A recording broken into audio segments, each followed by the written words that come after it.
नमस्कार दोस्तों, मैं आपका दोस्त अजय शर्मा और आज आपके बीच में एक ऐसे टॉपिक पे बात करने के लिए आया हूं जो आप सब लोगों के लिए बहुत ज़्यादा ज़रूरी है। दोस्तों, आपने देखा होगा कि कई बार बहुत सारे लोग आपके बारे में या तो बहुत गलत बोलते हैं या आपके साथ बहुत गलत करते हैं, या जाने अनजाने हो सकता है कि आप भी किसी के बारे में बहुत गलत बोलते हो उसके सामने या उसके पीठ पीछे, या फिर आप भी किसी के सामने किसी के साथ गलत करते हो। और जब हम ऐसा करते हैं या कोई आपके साथ करता है तो उसको कहीं ना कहीं ये लगता है कि ये बिल्कुल नॉर्मल है और ऐसा करना उसका अधिकार है। उसको ऐसा महसूस नहीं होता कि जो वो कर रहा है गलत कर रहा है और इसकी सज़ा आज नहीं तो कल उसको कहीं ना कहीं किस्मत या ऊपर वाला उसको जरूर देगा। 3 घटनाओं के माध्यम से मैं आपको ये चीज़ समझाने की कोशिश करूंगा। पहली घटना, आपने ओशो का नाम सुना होगा, रजनीश, जिनकी फ़ोटो आप स्क्रीन पे देख रहे हैं। ये बहुत आध्यात्मिक गुरु रहे और इनकी बहुत सारी वीडियोज़ हैं यूट्यूब पे, अगर आप जाके देखेंगे। और मेरा मानना ये है कि इंडिया के अगर सबसे बड़े मोटिवेशनल गुरु के बारे में अगर मैं बात करूं तो शायद इनसे बड़ा कोई नहीं होगा। और आज जितने भी मोटिवेशनल स्पीकर्स हैं, गुरु हैं, या जितने भी आध्यात्मिक गुरु हैं, जो बात वो बहुत साल पहले अपनी स्पीच के अंदर बोल गए, वही बात आज घुमा फिरा के बहुत सारे लोग कॉपी करते हैं। बहुत साल पहले मैंने उनकी एक स्पीच सुनी थी, उसके अंदर उन्होंने एक स्टोरी सुनाई थी और वो स्टोरी कहीं ना कहीं आपने बहुत सारे लोगों के मुंह से सुनी होगी, लेकिन मैंने फर्स्ट टाइम ओशो के मुंह से ही या उनकी स्पीच के माध्यम से ही मैंने स्टोरी सुनी थी। एक बार क्या होता है, एक व्यक्ति एक नदी के किनारे मछली पकड़ रहा होता है। बहुत देर हो गई होती है, उसको मछली नहीं मिलती है और उसके घर में खाने का इंतज़ाम नहीं होता, तो वो इस उद्देश्य से मछली पकड़ता है कि अगर मैं मछली पकड़ पाऊँ तो उस मछली को मैं मार्केट में जाके बेचूंगा, कुछ पैसा मिलेगा तो घर में मैं कुछ राशन बच्चों के लिए लेके जाऊँगा। काफ़ी घंटे इंतज़ार करने के बाद कोई मछली उसके कांटे में फंसती नहीं है, लेकिन बहुत प्रयास करने के बाद एक बड़ी सी मछली उसके कांटे में फंस जाती है। और उस मछली को जैसे ही वो बाहर निकालता है, बड़ा खुश होता है कि इस मछली को बेच के जो पैसा आएगा, आज मेरे घर में जो मेरे बच्चे भूखे हैं, मेरी वाइफ भूखी है, उनके लिए कुछ खाने का इंतजाम मैं कर पाऊंगा। लेकिन जैसे ही वो मछली को बाहर निकालता है, उसके बराबर से एक व्यक्ति गुजर रहा होता है। वो व्यक्ति देखता है कि इसने बहुत बड़ी मछली पकड़ ली है। वो व्यक्ति थोड़ा शैतानी प्रवृत्ति का था, उसकी मानसिकता जो है लोगों को परेशान करने की ज़्यादा रहती थी। तो उसको ये देख के बड़ी खुशी होती है और वो उस मछली को उस मछुआरे से छीन लेता है। वो मछुआरा बहुत उससे आग्रह करता है कि मेरे घर में बच्चों के लिए खाने को कुछ नहीं है, ये मछली बेच के मैं घर में कुछ खाने का इंतजाम करने के लिए लेके जाऊंगा, तो प्लीज़ ये मछली मुझे दे दीजिए। लेकिन वो नहीं मानता, वो उसको धक्का देता है और उससे छीन के वो मछली अपने घर की तरफ लेके चल देता है। और रास्ते में बड़ा खुश होता है कि आज मेरे बच्चे, मेरी वाइफ बड़े खुश होंगे कि मैं उनके लिए मछली पकड़ के लेके आया हूँ और वो मछली खाएंगे तो वो मेरा जो परिवार है वो बड़ा खुश होगा। ये सोच में मछली को पकड़ के लेके जा रहा होता। उस वक्त मछली जिंदा होती है क्योंकि अभी नदी से उसको निकाला ही गया था। अचानक मछली थोड़ी छटपटाती है और उसके अंगूठे पे मछली जो है एक बाइट कर लेती है, यानी कि उसके अंगूठे पे काट लेती है। थोड़ा सा उसको खून निकलता है, उसको गुस्सा बड़ा आता है। वो फिर पीछे से मछली को पकड़ के अपने घर पहुंच जाता है। उसकी वाइफ कहती है कहाँ से लाए? वो कहता है खरीद के लेके आया हूँ। मछली बनाता है, पूरा परिवार जो है मछली खाते हैं और सो जाते हैं। सुबह जब वो उठता है तो उसके हाथ में जो है वो बड़ा दर्द हो रहा होता है। वो देखता है तो थोड़ा बहुत उसका अंगूठा जो है वो नीला हो चुका होता है, बड़ा पेन हो रहा होता है उसके अंदर। वो अपने पड़ोस में एक डॉक्टर के पास जाता है और डॉक्टर को दिखाता है कि डॉक्टर साहब ऐसे ऐसे ये एक मछली ने थोड़ा सा मेरे काट लिया था, तो थोड़ा सा प्लीज़ आप इसका ट्रीटमेंट कर दीजिए। डॉक्टर उसमें थोड़ी सी दवाई लगाता है, थोड़ी सी मेडिसिन उसको खाने के लिए दे देता है, एक पट्टी कर देता है और कहता है कुछ दिनों में आप ठीक हो जाओगे। 2, 4, 5, 10 दिन गुजरते हैं। उसका दर्द बढ़ना शुरू हो जाता है, कम होने की बजाय बढ़ना शुरू हो जाता है। वो बड़ा परेशान होता है। वो अगेन डॉक्टर के पास जाता है, डॉक्टर साहब को दिखाता है कि ये तो पेन बहुत ज़्यादा बढ़ रहा है। तो डॉक्टर दोबारा जब पट्टी खोल के देखता है तो घाव और ज़्यादा हो चुका होता है। तो कहता है घाव तो और ज़्यादा बढ़ गया है। तो थोड़ा सा और आपका ट्रीटमेंट करना पड़ेगा। फिर कुछ दिन की दवाई देता है, फिर थोड़ा सा ट्रीटमेंट करता है, फिर उसको घर भेज देता है। कुछ दिनों के बाद उसका दर्द और ज़्यादा बढ़ना शुरू हो जाता है। वो व्यक्ति बड़ा परेशान होता है, फिर डॉक्टर के पास जाता है। डॉक्टर जब उस पट्टी को खोल के देखता है तो उसका अंगूठा पूरी तरीके से सड़ चुका होता है। तो कहता है मैं माफ़ी चाहूँगा कि आपका अंगूठा बहुत ज़्यादा सड़ गया, इसमें जहर फैल गया, इस अंगूठे को काटना पड़ेगा। कहता है डॉक्टर साहब कैसी बात कर रहे हो, अंगूठे को काटोगे? अगर अंगूठा कट जाएगा तो फिर मैं इस हाथ से काम कैसे कर पाऊँगा? डॉक्टर साहब कहते हैं कि भाई इसके अलावा मेरे पास कोई और चारा नहीं है। अगर ये अंगूठा नहीं काटा गया तो धीरे धीरे आपके हाथ में जहर फैलना शुरू हो जाएगा। मरता क्या ना करता, वो कहता ठीक है अंगूठा देख लो, काटो। एक दो से और सलाह लेता है, सभी डॉक्टर्स को यही सलाह देते हैं। तो उसके अंगूठे का ऑपरेशन कर दिया जाता है, वो अंगूठा काट दिया जाता है। उसके बाद फिर उसके पट्टी वट्टी बांध दी जाती है। 10-15 दिन बाद उसके और ज़्यादा दर्द होना शुरू हो जाता है। वो अगेन फिर किसी अच्छे डॉक्टर के पास जाता है। वो डॉक्टर कहता है भाई ये तो जहर जो है अंगूठे से बढ़ के अब आपकी उंगलियों की तरफ भी जाना शुरू हो गया है और मजबूरीवश हमें आपकी उंगलियां भी काटनी पड़ेगी, और अगर उंगलियां नहीं काटी तो धीरे धीरे ये आपके पूरे शरीर में फैल जाएगा। वो बड़ा परेशान होता है। अगेन मरता क्या ना करता, उसको अपनी ये सारी की सारी उंगलियां कटवानी पड़ती हैं। अगेन उसके हाथ में पट्टी बांध दी जाती है। पट्टी बांधने के कुछ दिनों के बाद उसको फिर भयानक दर्द होना शुरू होता है और वो फिर किसी डॉक्टर के पास जाता है। डॉक्टर कहता है कि वो जो जहर है वो बढ़ के आपके कलाई तक आ गया है, अब यहाँ तक आपका हाथ काटना पड़ेगा। वो बड़ा परेशान हो जाता है। वो सोच नहीं पाता कि ऐसा भगवान ऊपर वाला जो खुदा है वो भगवान उसके साथ क्यों कर रहा है। तो उसको कोई बताता है कि बहुत पुराने हकीम साहब हैं, उनके पास आप जाइए, या वैद्य आप समझ सकते हैं, उनके पास आप जाइए और जाके अपना इलाज कराइए। वो उस वैद्य या हकीम के पास जाता है और उनको बोलता है ऐसे ऐसे मेरे साथ हुआ, और ये सब बड़े डॉक्टर को दिखा दिया शहर के, लेकिन ये जहर धीरे धीरे बढ़ता जा रहा है। तो हकीम साहब या वैद्य साहब उसको बोलते हैं कि भाई ऐसा तो नहीं होना चाहिए, इतने बढ़िया बढ़िया डॉक्टर के पास गए हो तो ट्रीटमेंट तो होना चाहिए। तो कहीं ऐसा तो नहीं है कि इसके साथ साथ कहीं ना कहीं वो पुराने लोग जरा दुआ और बद्दुआ को बहुत ज़्यादा मानते हैं, तो उन्होंने कहा कहीं ऐसा तो नहीं है कि भाई ये चोट आपके कहीं इस तरीके से लगी हो, कोई बद्दुआ आपके साथ चल रही हो? याद करने की कोशिश करो, ऐसा होना नहीं चाहिए। ऑपरेशन के बाद तो ये जहर नहीं फैलना चाहिए। आपका वो अंग काट भी दिया गया, अंगूठा काट भी दिया गया था, तो ये जहर आगे नहीं बढ़ना चाहिए था।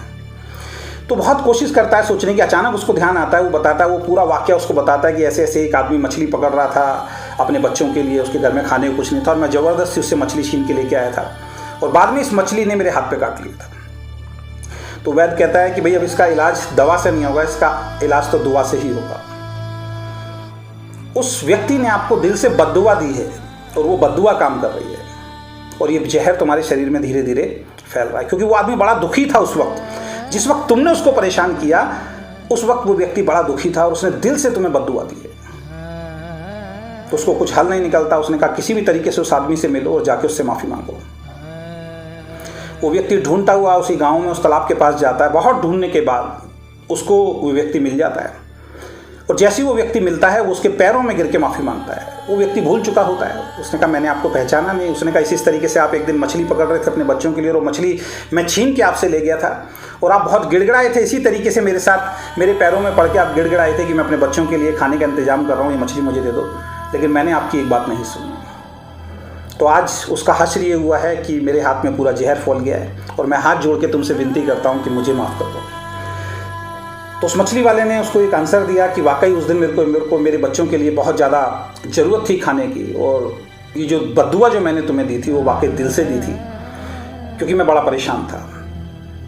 लेकिन अब तुम्हारी ये परेशानी देख के मैं उस खुदा से, उस परमपिता परमेश्वर से आग्रह करता हूँ कि कृपा करके प्लीज़ वो तुमको सही कर दे, तुम्हारा हाथ जो है सही कर दे। और ये कह के दोनों आपस में गले मिलते हैं। वो व्यक्ति अपने घर आता है और कुछ दिनों के बाद उसका हाथ अपने आप ही धीरे धीरे ठीक होता चला जाता है।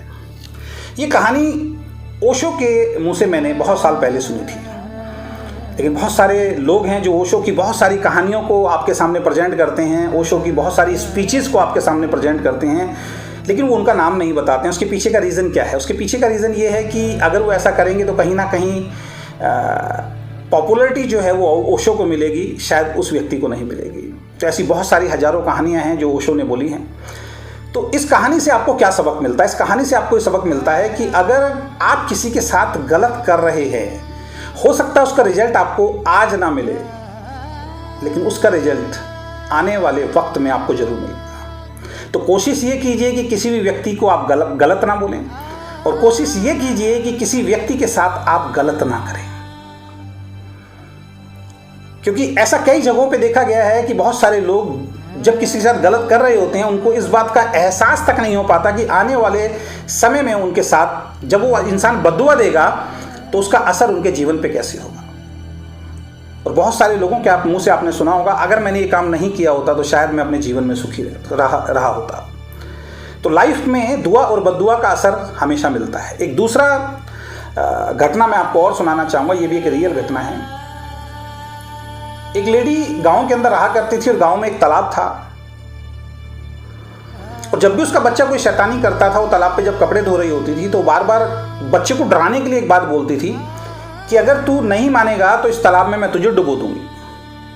डेली का रूटीन था, वो कपड़े धोने जाती थी, बच्चा साथ जाता था, बच्चा अपनी हरकतें करता था जैसे बच्चा नॉर्मली शैतानी करते हैं, लेकिन उसके मुंह से बार बार ये शब्द निकलते थे कि अगर तू नहीं सुधरा, अगर तूने ये काम ढंग से नहीं किया या ये शैतानी बंद नहीं की तो मैं तेरे को इस नदी के अंदर डुबो दूंगी, इस तालाब के अंदर डुबो दूंगी। दोस्तों, शब्दों के अंदर इतनी पावर होती है कि एक दिन उस लेडी के साथ ऐसा ही घटित हुआ। वो तालाब में कपड़े धोने में व्यस्त थी, उसके बच्चे का दूसरे सिरे के ऊपर पैर फिसला और वो तालाब में डूब के मर गया, क्योंकि वो अपने शब्दों से उस चीज को अट्रैक्ट कर रही थी। बार बार उस बच्चे को हमेशा ये बोलती थी, तुझे इस तालाब में डुबो दूंगी, तुझे उस तालाब में डुबो दूंगी। उस बच्चे की मृत्यु डूब के ही हुई। आपके शब्दों में इतनी पावर होती है। तीसरी घटना, एक लेडी थी, उसके घर में रोज किसी ना किसी बात पे झगड़ा रहता था। उसकी सास जो थी वो उसको हमेशा परेशान करती थी। जैसे कुछ घरों के अंदर होता है, हर सास ऐसी नहीं होती है, लेकिन कुछ घरों के अंदर बहू ठीक नहीं होती है, कुछ घरों में सास ठीक नहीं होती है। तो बहू जब भी कोई काम करती थी तो सास उसमें कुछ ना कुछ कमी निकाल देती थी और रोज झगड़ा होता था। और जब ससुर और बेटा काम से आते थे तो रोज झगड़ा देखते थे। वो पूछते थे भाई किसकी गलती है, तो बहू सास की गलती बताती थी, सास बहू की गलती बताती थी कि इसने आज ऐसे बोला। बहू ससुर को और अपने पति को ये बोलती थी कि सासू माँ ने मुझे ऐसा बोला। तो सासू माँ एक शब्द बार बार दोहराया करती थी, झूठ बोला करती थी कि जिसने ये बात बोली हो उसके मुंह में कीड़े पड़े। बहुत ध्यान से सुनना मेरी बात को। जब भी झगड़ा होता था, घर वाले पूछते थे भी गलती किसकी है। बहू सास के बारे में बोलती थी, सास बहू के बारे में बोलती थी। जब बात बहुत ज़्यादा बढ़ जाती थी तो सास एक झूठ बोला करती थी कि जिसने भी ये बात बोली हो उसके मुंह में कीड़े पड़े। और जब ये बात बोलती थी तो कहीं ना कहीं ससुर को और पति को लगता था कि हाँ भाई, हमारी पत्नी या मेरी माँ जो है वो सही बोल रही होगी, क्योंकि कोई अपने बारे में शायद ऐसा नहीं बोलेगा कि जिसने बोला हो उसके मुंह में कीड़े पड़े। और कई बार जो बोल रहा होता है उसको भी ऐसा लगता है कि शायद ये बात बोल के मैं बच तो गया हूं, लेकिन कुदरत कहीं ना कहीं उस बात को सच करने में लग जाती है। और बहुत सालों के बाद वो लेडी, वो सास जो बार बार ये बोलती थी कि जिसने ये बात बोली उसके मुंह में कीड़े पड़े हैं, आप बिलीव नहीं करेंगे, उस सास को मुंह का कैंसर हो गया।